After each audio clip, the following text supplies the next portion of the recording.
আসসালামু আলাইকুম। বিপিএল কে আবারও ফিক্সিং এর কবলে।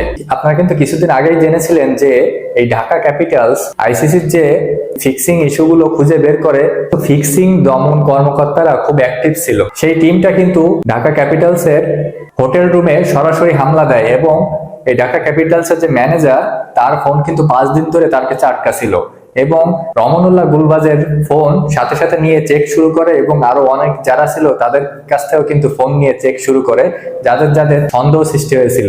সেই ঢাকা ক্যাপিটালস কিন্তু আজকে পাঁচটা ক্যাচ মিস করেছে। সন্দেহ কেউ কি দিচ্ছে? দেখুন, এর আগে বিপিএল এ বেশ কয়েকবার ফিক্সিং ইস্যু এসেছে এবং এবার তো আপনারা জানেনই যে কয়েকটা বড় বড় তারকা এবার বিপিএল এ নামই লেখাতে পারেনি, খেলতেই পারলো না। যেমন মোসাদ্দেক হোসেন, এনামুল হক বিজয়, এদের মতো বড় বড় তারকা এবার বিপিএল এ ফিক্সিং ইস্যুর জন্য খেলতেই পারেনি।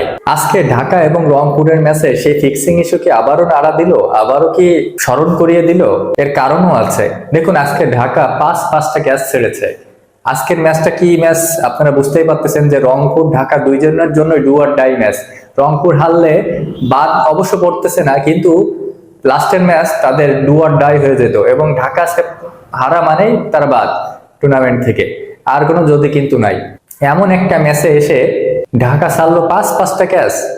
এক ওভারে তাওহিদ হৃদয়ের দুইটা, শেষের দিকে কাইল মায়ার্স, খুশদিল শাহ এদের দুইটা, ওদিকে ডেভিড মালানের একটা, মানে বলতে গেলে পাঁচটা ক্যাচ ছাড়লো।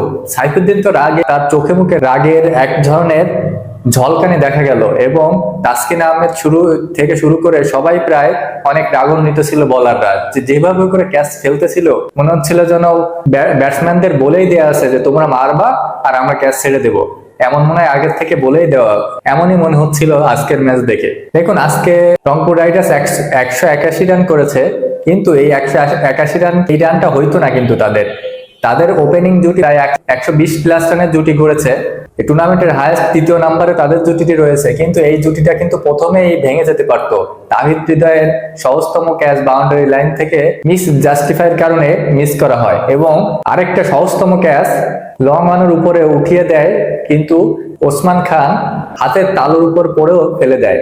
এই ক্যাচ দুইটা মিস না হলে রংপুর রাইডার্স কিন্তু অনেক আগে থেকেই তারা চাপে পড়ে যেত এবং তাদের এই প্রথম উইকেটে 120 রানের প্লাস জুটি, এই জুটিটা কখনোই তাদের সম্ভব হইতো না। শেষের দিকে এসে তো যেভাবে করে মুড়ি মুরগির মতো ক্যাচ ফেলতেছিল, তাতে করে বলাই যাচ্ছিল যে ফিক্সিং ইস্যুকে আবারও নাড়া দিল।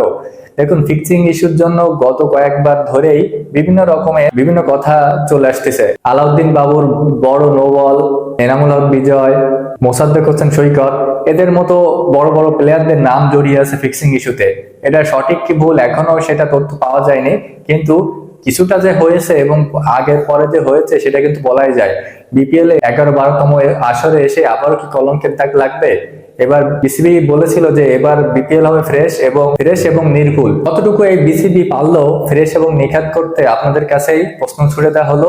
আজকের ম্যাচে কি মনে হয় অবশ্যই জানাবেন। ভালো লাগলে পাশে থাকবেন। ধন্যবাদ।